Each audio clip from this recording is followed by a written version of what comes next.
emergency for the first time in about... This is Jim, and Receiving this message.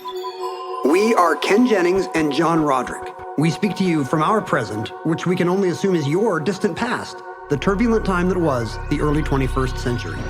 Fearing the great cataclysm that will surely befall our civilization, we began this monumental reference of strange and obscure human knowledge. These recordings represent our attempt to compile and preserve wonders and esoterica that would otherwise be lost.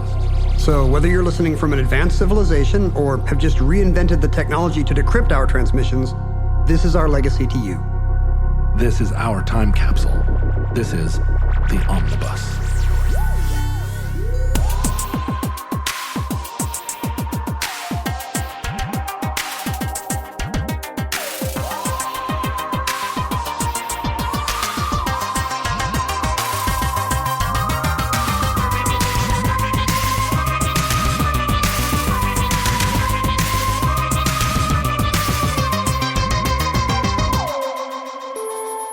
You have accessed entry 289.JL0118, certificate number 28929.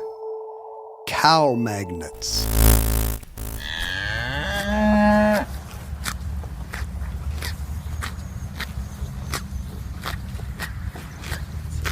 Do you have any precious metals or gems? Like on my person right now? I know that you don't typically wear jewelry, at least not that's visible. You might have a Prince Albert or something, but you don't seem to, you don't have like any big diamond rings. My only booty is my actual booty. But you don't have like a box with rubies in it or something like that? Has that ever appealed to you? Buried on a secret location on a beach. If anyone can decipher my devilish clues.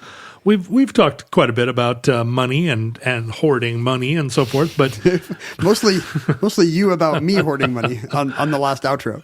But you don't have any. There's no appeal to you of what would have been considered wealth. I buy my wife jewelry. Yeah, that's nice. Which she then sometimes wears. Sure, it's a good way to keep your marriage together. It used to be kind of crappy costume jewelry, and now it's a little nicer. Uh-huh.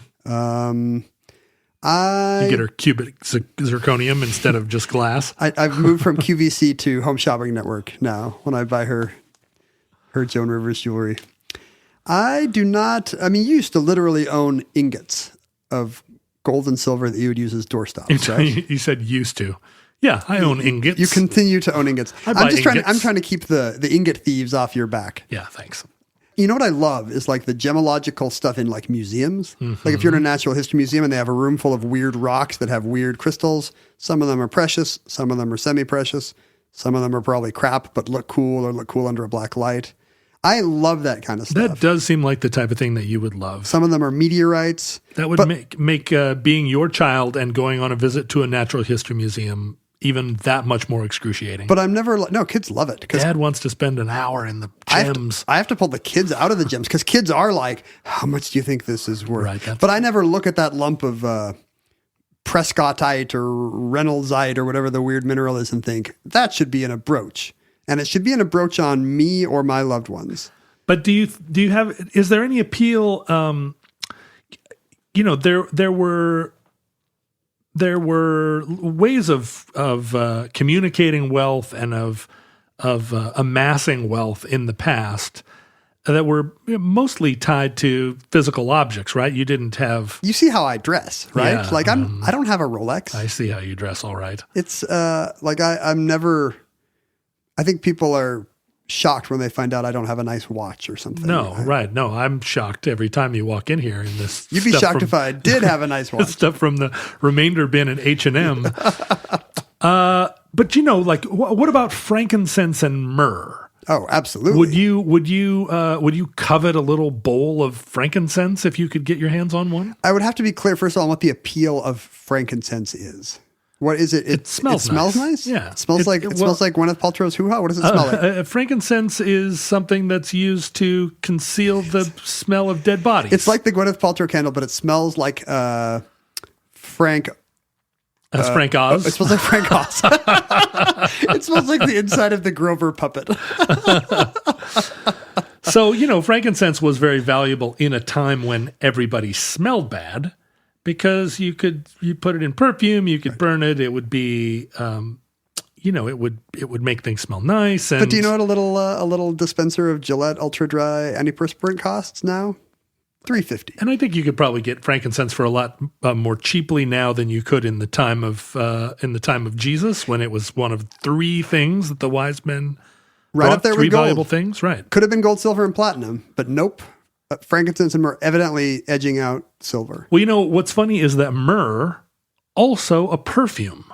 Right. Two of the three things are odor related. I guess Right. it's not bad when you have a newborn. Like, Especially if the newborn's in a manger. yes, if everything smells like Pretty newborn poop. And I'm not going to say that Jesus' poop does not smell amazing. I don't want to get into that theological hassle.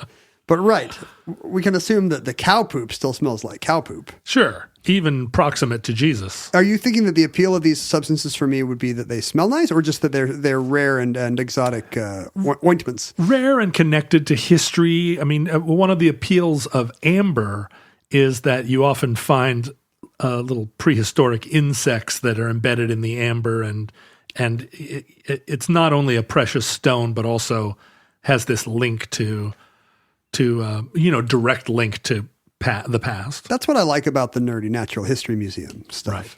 But you don't want to collect it yourself. You don't feel any charge. Well, with amber, you would literally feel a charge, right?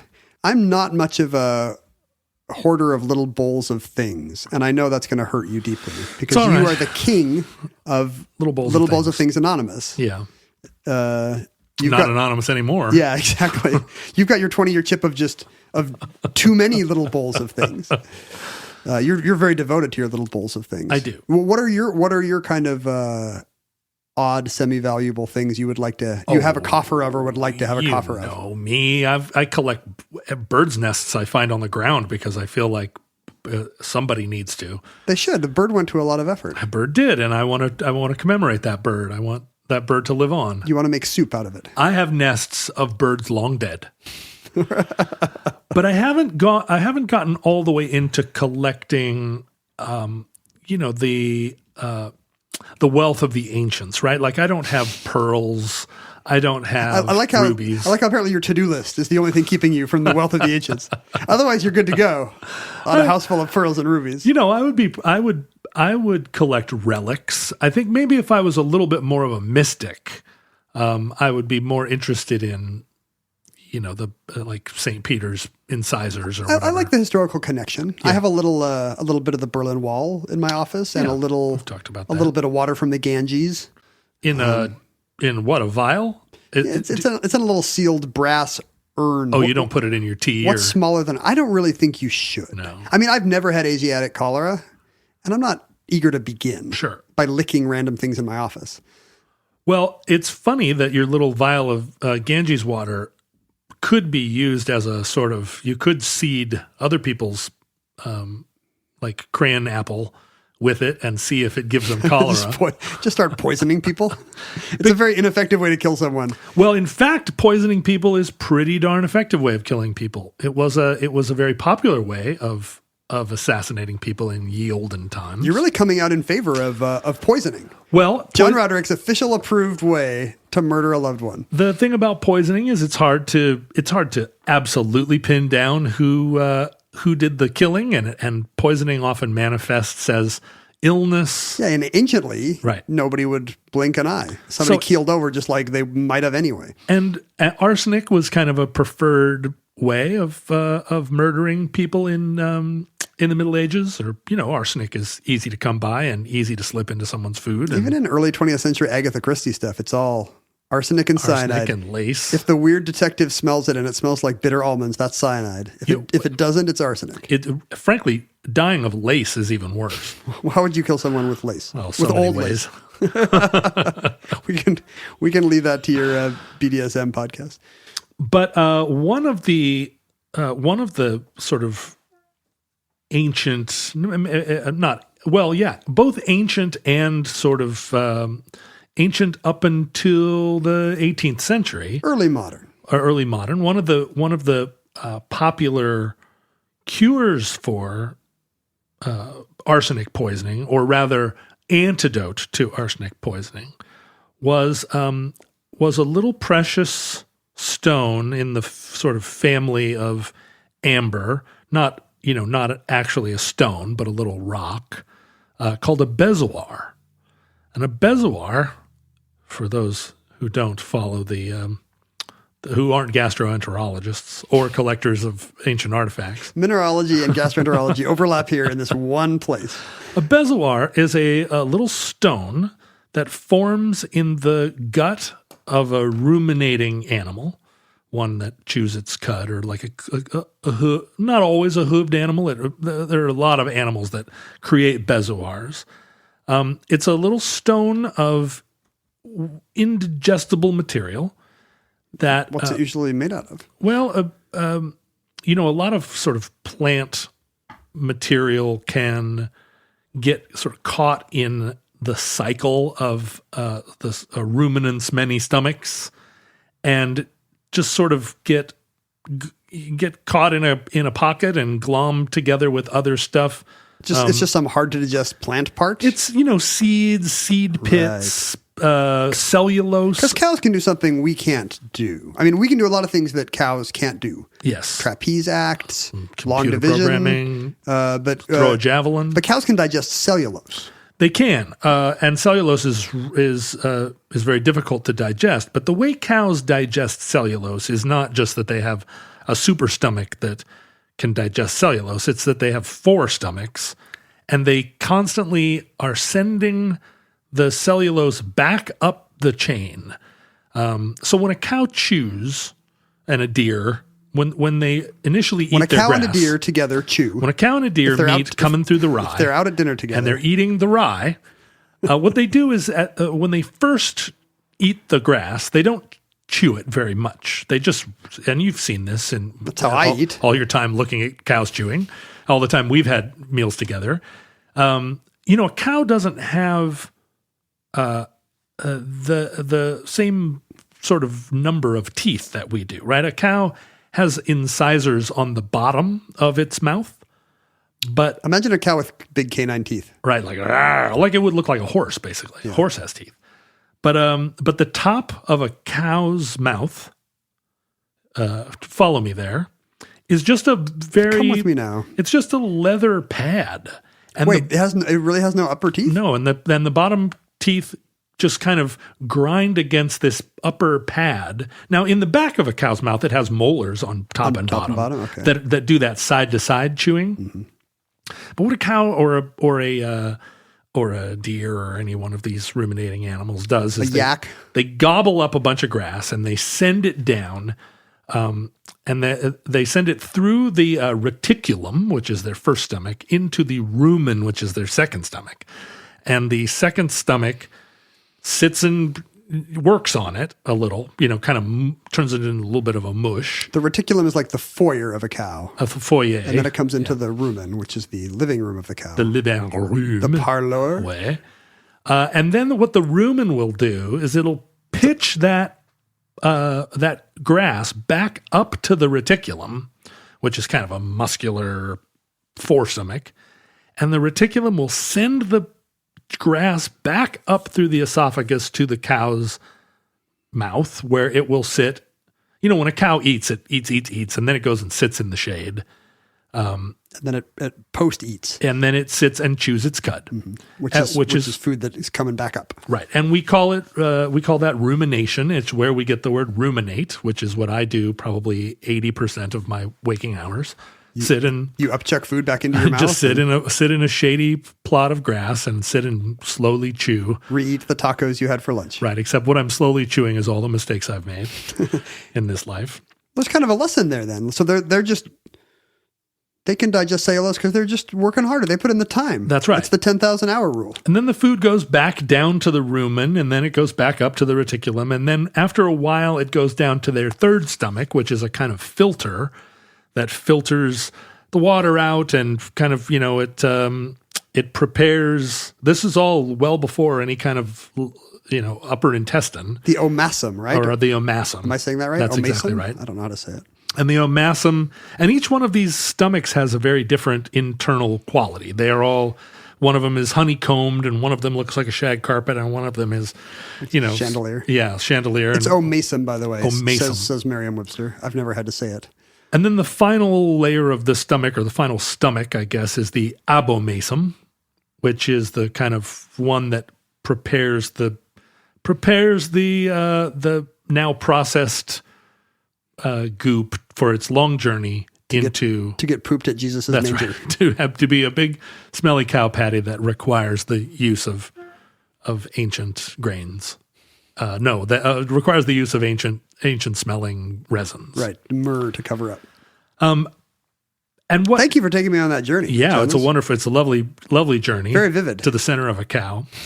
And what happens is that in a cow there will also, because cows and other ruminants, they're not super discriminating about what goes in their mouth. Because they've got this long kind of ironclad process. They don't have to be, right? That's right. And like if you're a caribou, you can just eat everything you see, and that's probably the best evolutionary and metabolic plan for you. That's right. And a typical cow or caribou is only going to encounter in its life things that I can pretty clearly identify as like, this is edible and this is not, right? I mean, you're not a caribou in its natural state is never going to come upon a plastic can. Right. Elk evolved to just eat everything coming out of the ground, right. Basically. And cows and elk and animals of this kind can still get foreign objects into their digestive system because they don't have especially articulate lips. Now, if you think about a horse or a goat or there are a lot of animals that Mr. Ed can move his lips. Yeah, right? Their lips are they put peanut butter on him, so it looked like he was talking. And what we do as eaters, when we put something to our mouth, our lips and tongue do a lot of discrimination, right?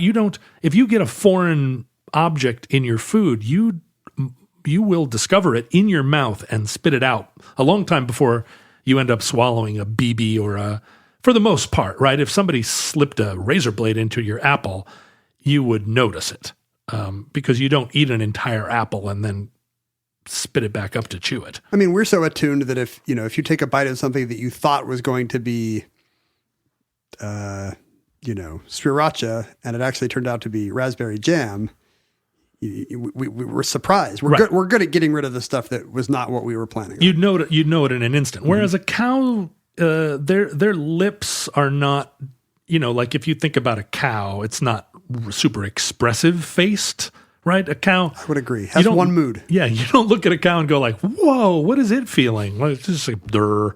I think the chewing doesn't help. You judge how well a cow is doing by how much light there is in its eyes. Like a cow can be active, a cow can seem vibrant, or a cow can seem dull and like bummed or in pain. But a cow isn't like smiling. It's the Pete Carroll of the animal kingdom. It's always chewing, right? And it's always in the same mood, right? Pete Carroll's a little bit agitated at all times, and are cattle a little agitated? Depends. Depends on if they've been castrated, right? Or if you are piping in like wolf sounds while they sleep. Is that what you do? We found out the beef tastes even more delicious. That's what Wagyu beef is. It's just cows that have had to listen to wolves all night. But cows, so in history, in a lot of these animals that were hunted, deer, antelope, oxen, in the process of slaughtering these animals, people would discover in their stomachs these stones, these very hard, often very round stones called bezoars, which were some amount of indigestible matter that spent time in the rumen. And it's like being in a river. It kind of got just eroded and turned into a rock just by getting rock tumbled for... Well, and what ends up happening is it attracts calcium to it. It attracts magnesium phosphate that it does have mineralogical stuff on absolutely. it. Oh, okay. And they become stones, and they're smooth and round because they do spend however, years and years sort of tumbling around in the stomach of these creatures. I wonder why cows evolved to give their valuable mineral stuff, which presumably their body processes need to covering up these little weird seed gumps in there. I wonder if it's protective. It is because a cow can, and this happens periodically, a cow will, in the course of grazing on a gravel road, for instance, will, with its, sort of hoovering up of its food material, will get a sharp rock in there, and the sharp rock if it's sharp enough, if it's the kind of rock that you seldom see in nature, but like a something as part of a gravel something road, jagged enough to it'll go in and actually can really cut up the cow from inside. Cows do not have gizzards. No, they should. They have reticulums and rumens. I wish I had a gizzard. Really? I mean, sure, why not? Wouldn't it be fun to? I mean, you'd have to have your mouth evolve to eat rocks as well. Well, yeah, you'd be out every meal. You'd have a little cup of dirt that you had to kind of spoon into your. Think how that would change dining etiquette if instead of a little finger bowl, you had a little gravel bowl with a tiny little spoon. Think how fun it would be. A fun way to eat out. It's like fondue or something. You've got to mix in your gravel spoon. I do wish that there was some step between me gobbling up food as fast as I can and that food entering my stomach, where it was further chewed by some. Most people are slowed down by conversation, but I'll just talk with my mouth full. Gobble, gobble, gobble, gobble. Yeah, I need a gravel spoon. I like soft food, all the applesauces, pretty much any kind of sauce. I was just thinking about how I don't order soup when I go out, even though I do enjoy soup. It seems like it's not quite food enough. I want to feel like I got my money's worth. I need to chew something. You order soup. I try and get as many courses as I can, but me, I like I like a goulash, right? I want all the food I want every kind of food in every meal. I'm the guy in the restaurant that says, can I get half chili Colorado and half chili verde? And it's it's how I gauge like a quality Mexican restaurant. If the server is like, yeah, that's fine. You know what you could have is a spouse, because like Mindy and I will often order two different things, and then we'll just swap plates halfway through. You're always trying to get me to have a spouse. I mean, this is not the only benefit, but it's the main one, is that I can have half a French toast, and then somebody's about to give me, right as the French toast disappears, half an omelet is going to appear. It's very nice. It seems like a high price to pay for half an omelet every once in a while. You do, and Washington is a community property state, so I lose half of everything. But in exchange, every once in a while, I get half an omelet. Your French toast is bolstered by half an omelet. It's very nice. We were at dinner once with there were six of us. It was a table of six, and our friends who were kind of conspicuously fun decided it would be fun to order everything on the menu. Oh dear. And so they told the server, we'll just take everything. And he warned us that this would be too much food. And I warned them, I had eaten there before, that this would be too much food. How many items were on this menu? It must have been between 15 and 20 items for a table of six. We'll have one of everything. And it was kind of fun to try one of everything. But it probably wasn't healthy, and maybe it was bad etiquette. When we went out to dinner with Neil Stevenson, didn't we order one of everything at that? I feel like I've only eaten with Neil once, and you were not there. Did you and I go out to eat with Neil Stevenson? I feel like we did. Maybe you weren't there. I've had dinner with him many times. What you're saying is you've had dinner with Neil Stevenson. Well, so have I, but apparently never the same time. Well, because you only had it once. So. Maybe there are two Neil Stevensons. You're going out with the famous cyberpunk author. Right. And I'm just going out with an actuary in my neighborhood named Neil Stevenson. The guy down the street. The thing about bezoars is, of course, and I'm sure Neil Stevenson has written about them in one of his many, many, many books. Yeah, I think those Isaac Newton books probably have a lot, because they had mystical properties in space ancient bezoars. times. They had mystical properties. They were seen as it's essentially what a pearl is, right? A pearl is just a worry stone.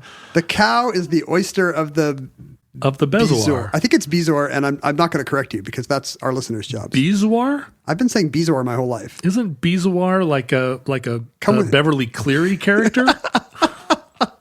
I thought it was like, it's Beezus's boudoir.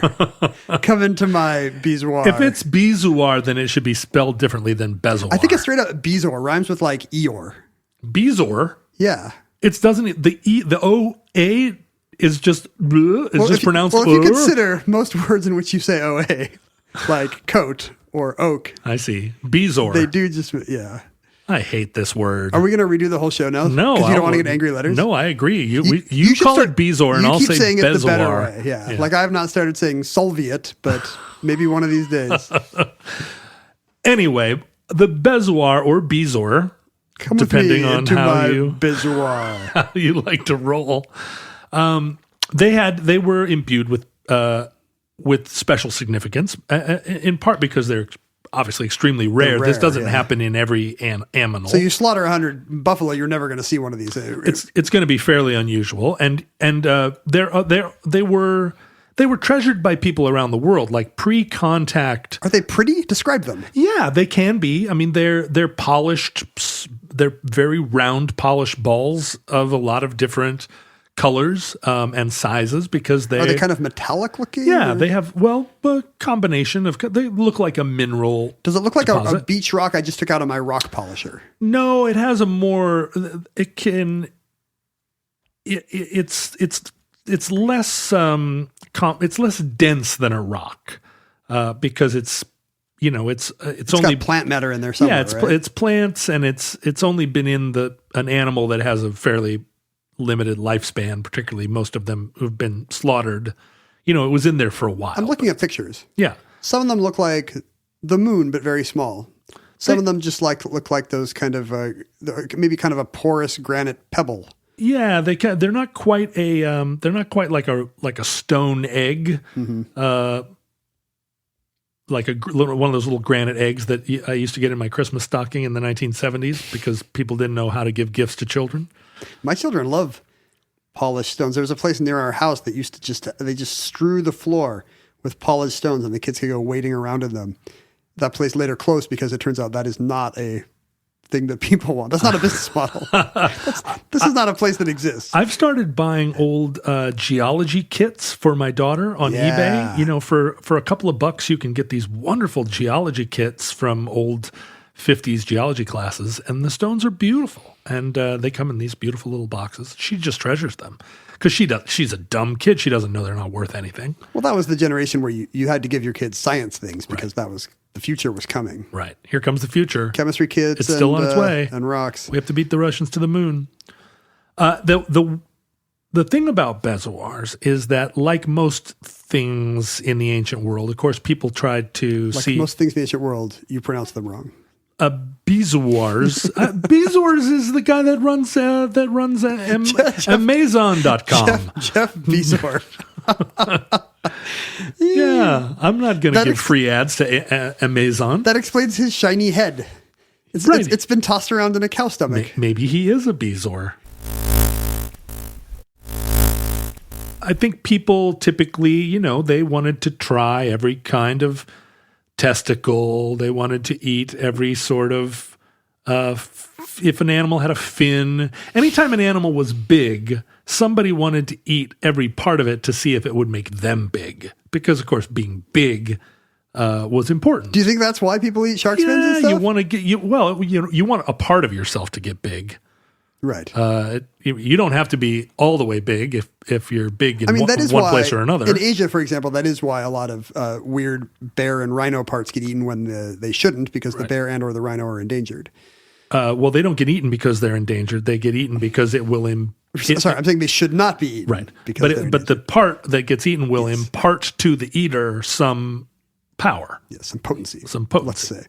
And so if you found a thing like this inside of an animal's stomach, the first thing you would do, I think, is put it in your mouth. It's like a Cracker Jack. Right? Lick it and see what happened. Like for once, the cow has a prize.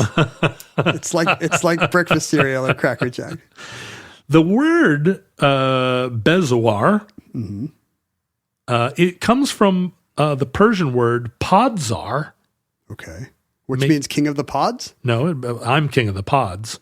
No, podzar, which suggests, or padzar, suggests that it actually is pronounced bezoar instead of Maybe you're bezoar. saying it the correct ancient Iranian way. Yeah, that's typically the way. I mean, Soviet is what they originally said before L's were rationed. Before they took the L. Before communism took the L. It's Persian for antidote. Because it was discovered by happenstance, probably, that a component of the sort of the mineral constitution of one of these stones, The crunchy outer casing. would actually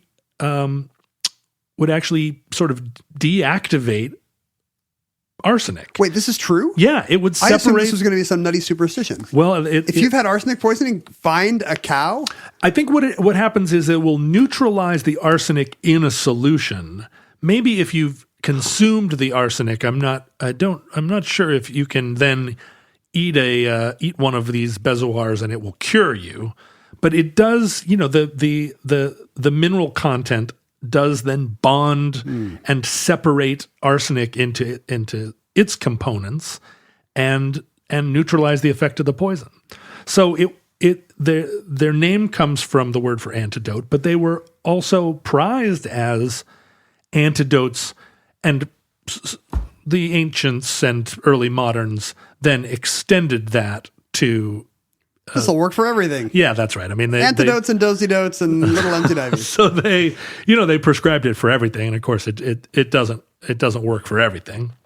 Famously, there was a story of a surgeon by the name of Ambrose Paré who decided to test whether or not bezoars or bezoars were actually antidotes to poison.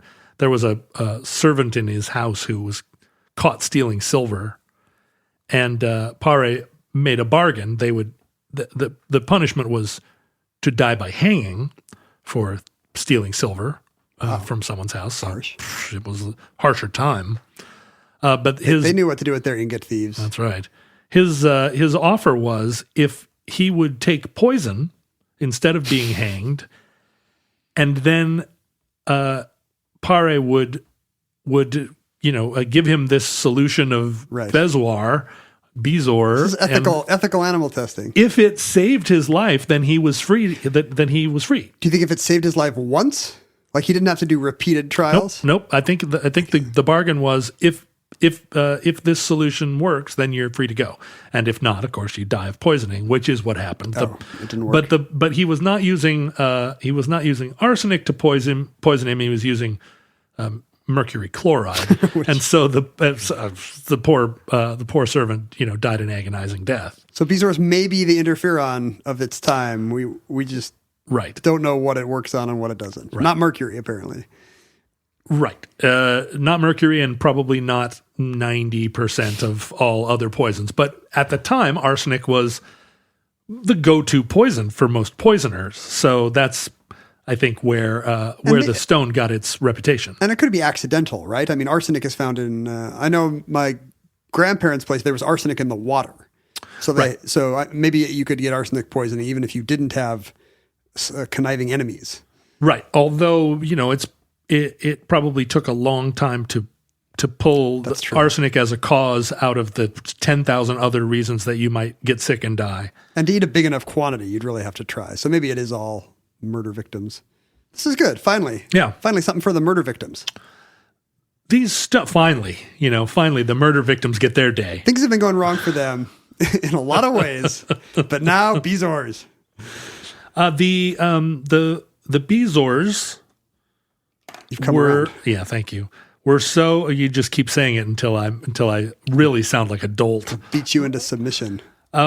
They became so popular as cure-alls and as talismans.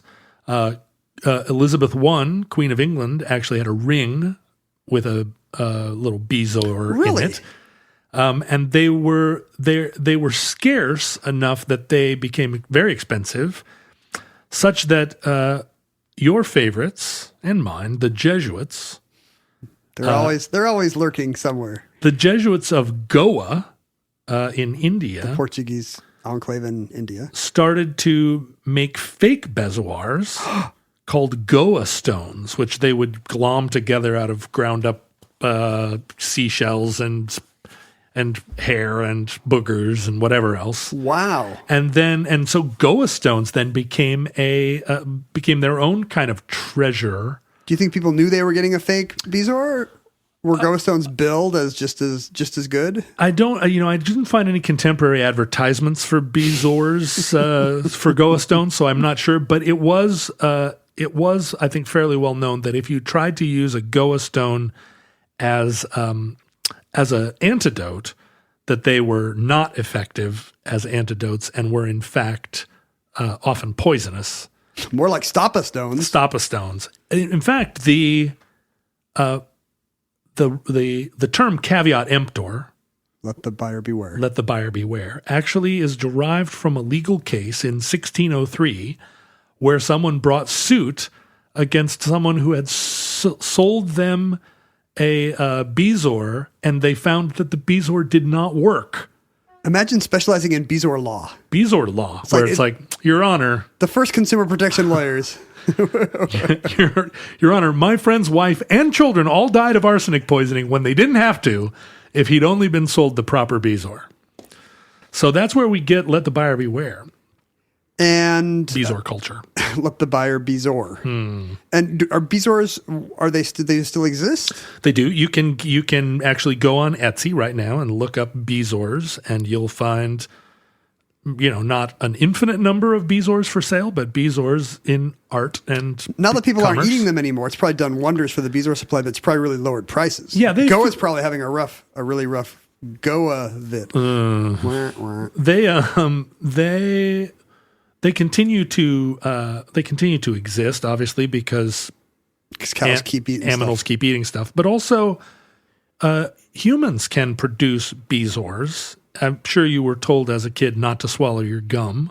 I've heard of cases like this where the doctors have to remove gum wads. And what ends up, shellac and seeds and stuff that your body can't process and that doesn't end up going through your system. It stays in your stomach. It's big enough to get stuck. Do you know what Rapunzel syndrome is? Yeah, that's where it happens, largely to young girls who sit and eat their hair as a nervous habit. I don't have enough hair to do that anymore.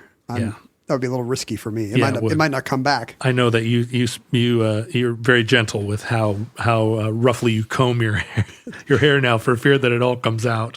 Tricky. But yeah, Rapunzel syndrome is actually life threatening. The victims or sufferers of Rapunzel syndrome will get a ball of hair so big in their stomach that they can't. There's not room in there for food. And there will be a tail of hair that actually goes down into their upper intestine. No. And so it has to be surgically removed, and it ends up looking like a stingray or something. It's got this whole, because the human body can't digest hair. 2 questions. Yes. 1, if eating a human hairball would actually cure you, would you do so if it were good for your health? No, that sounds gross. Number 2, have these people never read the story of Rapunzel? She does not eat her own hair. Famously, she leaves her hair on the outside of her body where it grows. If she was eating all her own hair, the story would fall apart. The prince would be like, Rapunzel, let me in.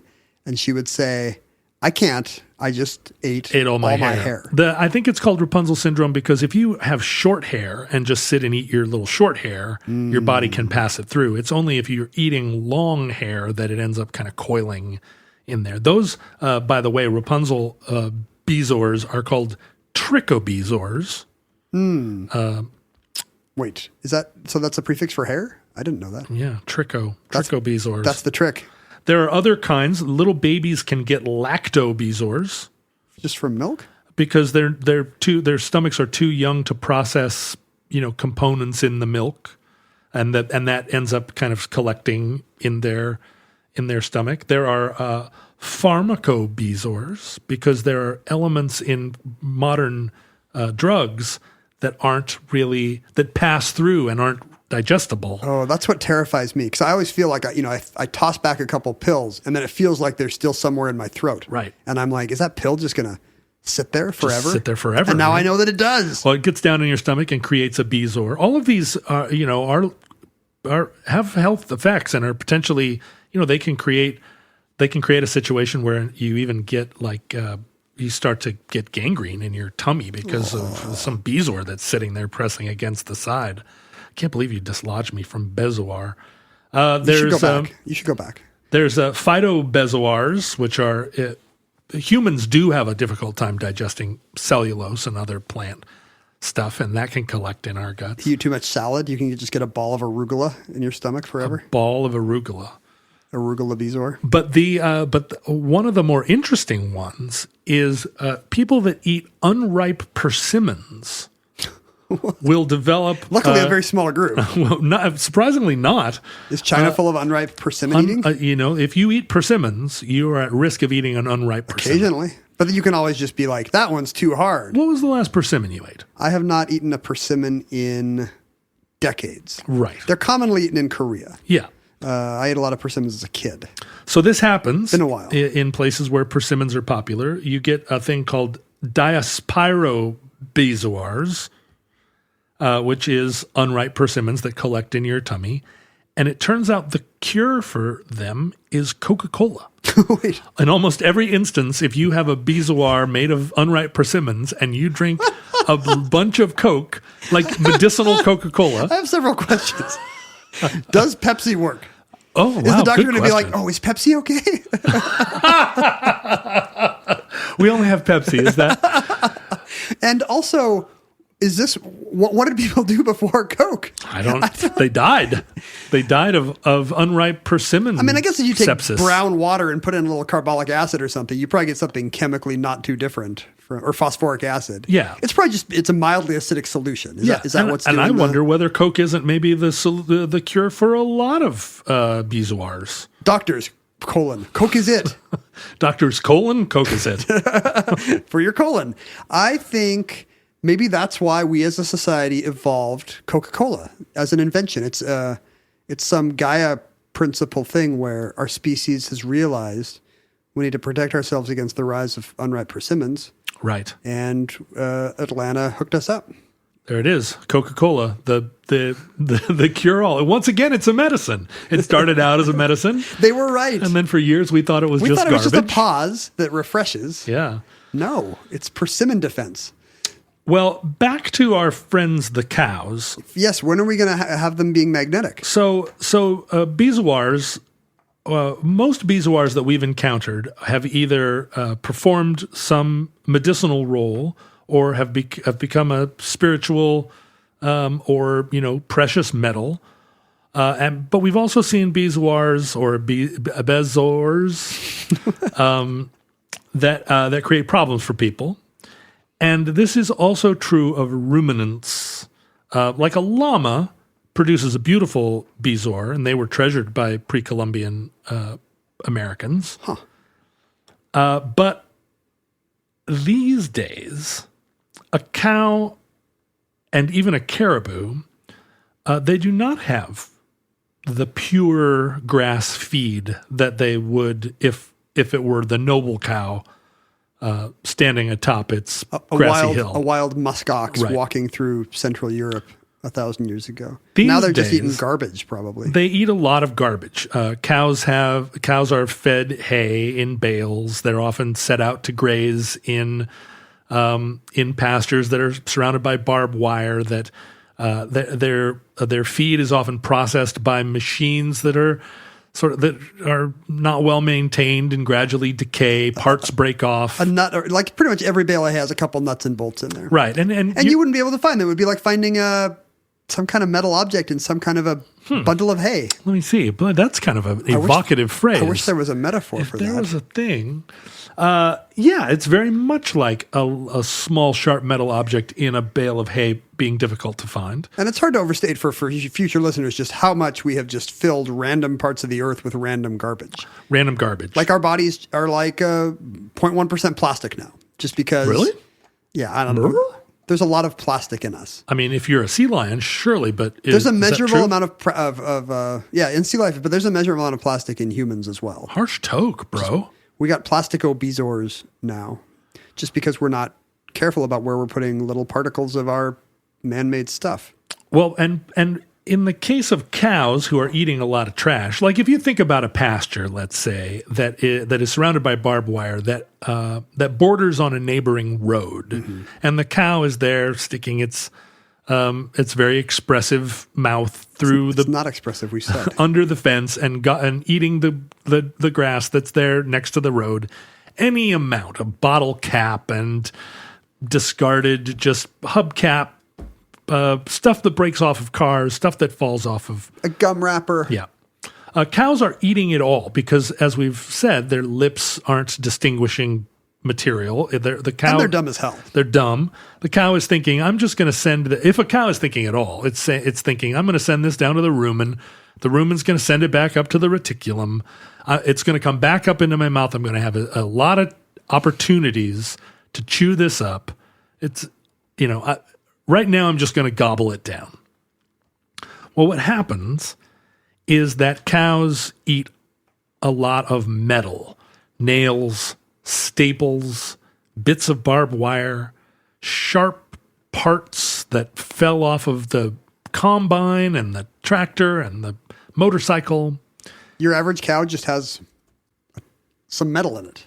Cows eat all kinds of garbage. It's just that metal is the thing that is a problem because the cow can get that metal into the reticulum, and the reticulum will put it down into the rumen.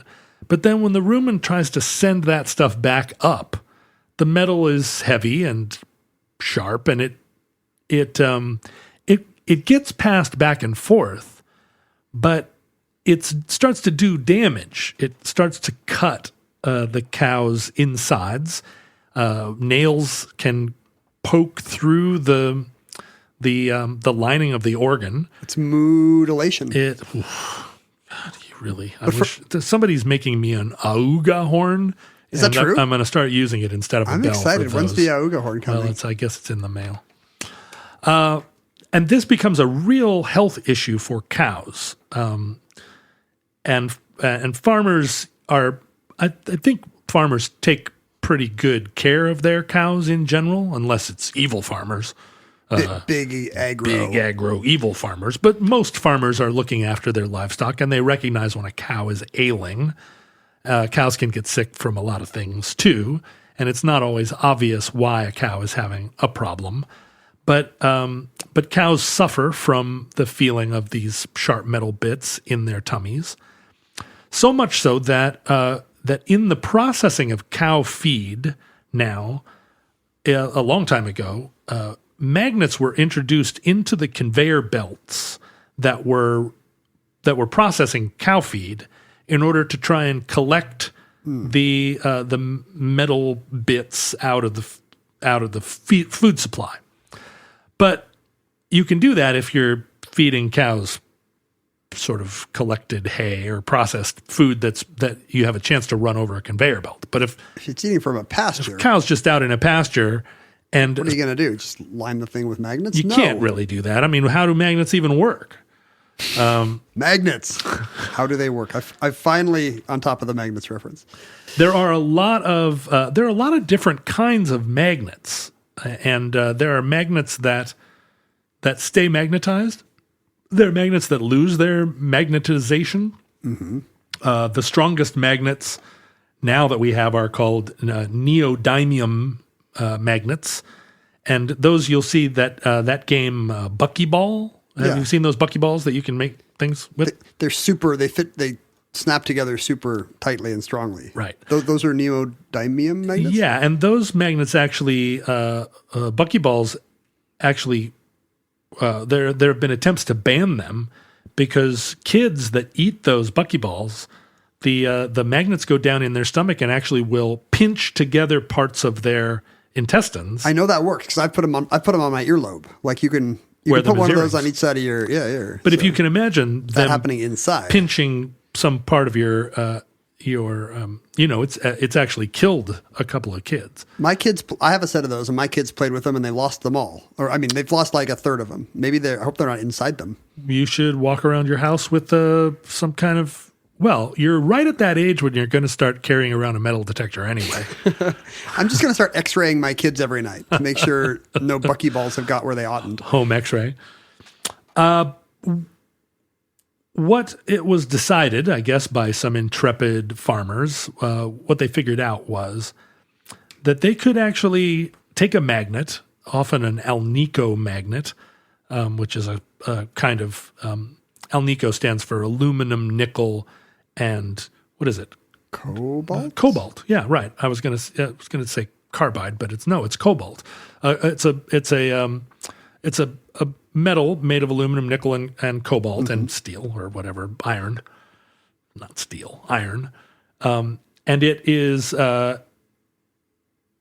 it takes well to being magnetized. You can make a much stronger magnet out of that. I think nickel and cobalt are both ferromagnetic, like iron. I think they're the only other metals that can magnetize the same way iron can. Combining them in the right proportion, creates a supermagnet. A supermagnet, and though alnico is actually the material that's used in a lot of speaker cones in rock and roll amps.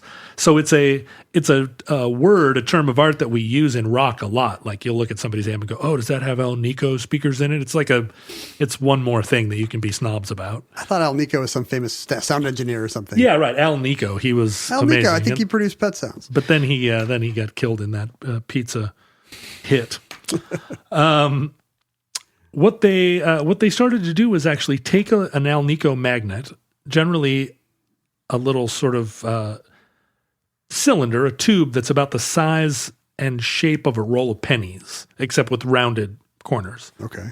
And actually insert it down the cow's throat. Really? Stick it down into the reticulum, at which point the cow will pass it down into the rumen. Do they get the cow to swallow it, or is there some kind of long, are we imagining some kind of long prod that... They put it down far enough that the cow doesn't have a choice to swallow it. You don't just give it to a cow with a big glass of water and say, "Hey, take this." Hey, check it. This is going to get you really high.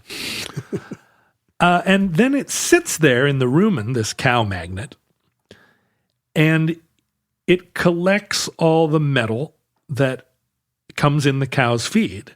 That's insane. And the magnet is just big enough that it can't get passed down into the amasum, or the... I think it turned out to be a mesum. A mesum. So it can't pass through and out. So the magnet stays in the cow for the life of the cow. The cows are permanently magnetized. They are permanently magnetized such that if you are a veterinarian or a farmer and you want to see if a cow has been magnetized, the way that you do it is take a compass, just a Boy Scout compass, and hold it under the cow, and the compass will react to the magnet in the cow. It's pointing to N, but the N stands for nearby cow. Nearby cow. Wow. And so the magnet, let me try to get this straight. So the magnet attracts all the metal. Right. And I guess that's okay.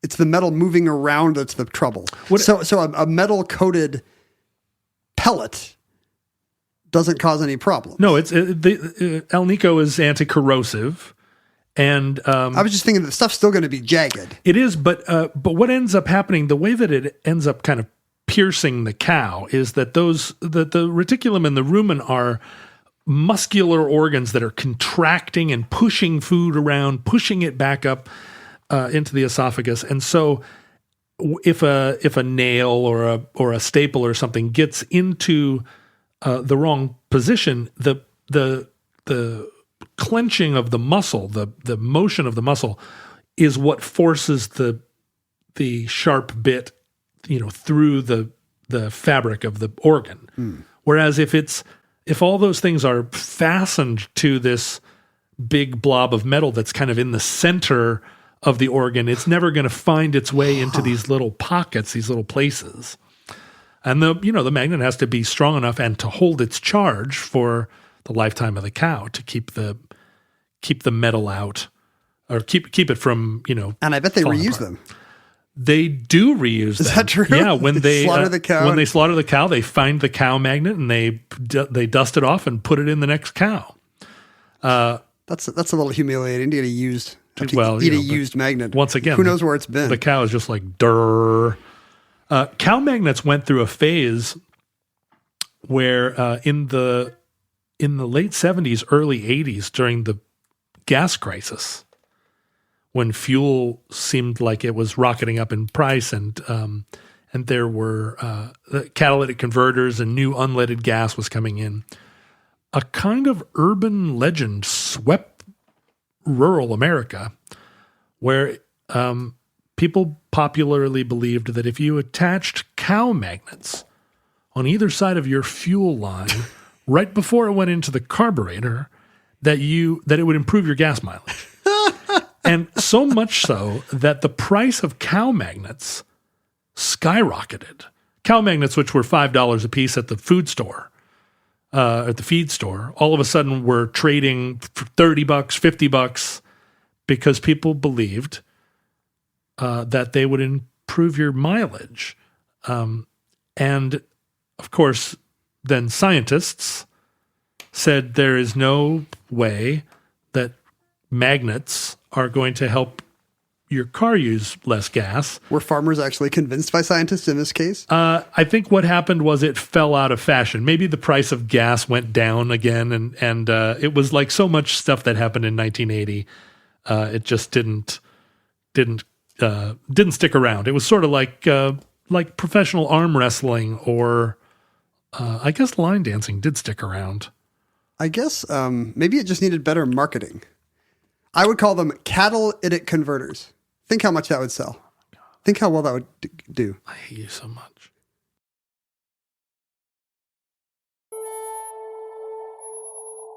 And that concludes cow magnets.